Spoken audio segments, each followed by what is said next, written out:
1000 से ज़ायद पॉइंट्स का इजाफा। इंडेक्स 1,29,260 पॉइंट्स की सतह उबूर कर गया।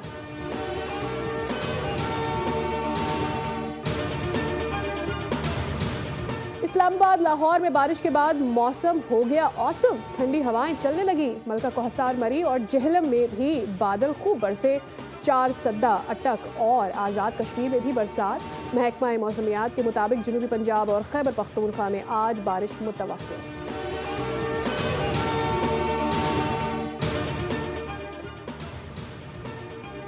NTMA स्वात वाक़े पर फौरी रिपोर्ट मुरतब करे। ऐसे वाक़यात की रोकथाम के लिए मौसर हिकमत अमली बनाई जाए। NTMA सूबों के साथ मिलकर मुश्तरका लाहे अमल तरतीब दे। वज़ीर आज़म शहबाज शरीफ कहते हैं कि भारत पानी को हथियार के तौर पर इस्तेमाल करने की कोशिश कर रहा है, जबकि आलमी सालिसी अदालत वाज़ेह कर चुकी है कि भारत इन मुआहिदों को यकतरफा तौर पर मुअत्तल या ख़त्म कर सकता। भारतीय अज़ाइम खाक बनाएंगे।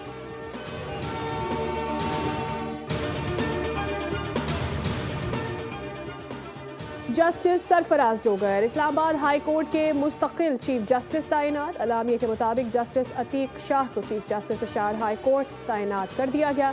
Chairman judicial commission chief justice Pakistan या आफरीदी की ज़ेर सदारत जुडिशल कमीशन का इजलास। Justice Rozi Khan chief justice Balochistan high court, Mohammad Junaid Ghaffar को सिंध हाई कोर्ट के मुस्तकिल चीफ जस्टिस बनाने की मंजूरी दे दी।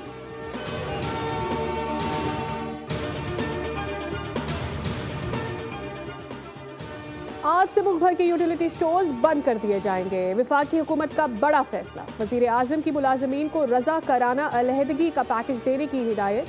हुकाम के मुताबिक मुल्क भर में यूटिलिटी स्टोर्स के ऑपरेशंस आज से बंद होना शुरू हो जाएंगे। सामान वेयर हाउसेज मुंतकिल करके शफाफ नीलामी का अमल भी शुरू किया जाएगा।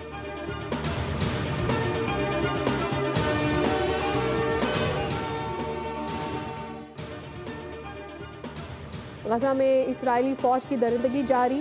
तंजारिम राहदारी के करीब हमले में 4 फ़लस्तीनी शहीद और 15 ज़ख्मी हो गए। इसराइली फ़ौज ने इमदादी कारकुनों के काफ़िले पर मिसाइल दागे। मगरबी किनारे में 2 फ़लस्तीनियों को शहीद किया। गजा पर सुबह से जारी हमलों में शहीद फ़लस्तीनियों की तादाद 109 हो गई।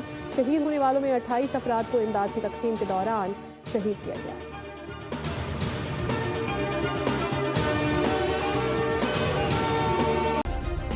सब्सक्राइब करें और बेल दबाएं ताकि कोई खबर रह न जाए।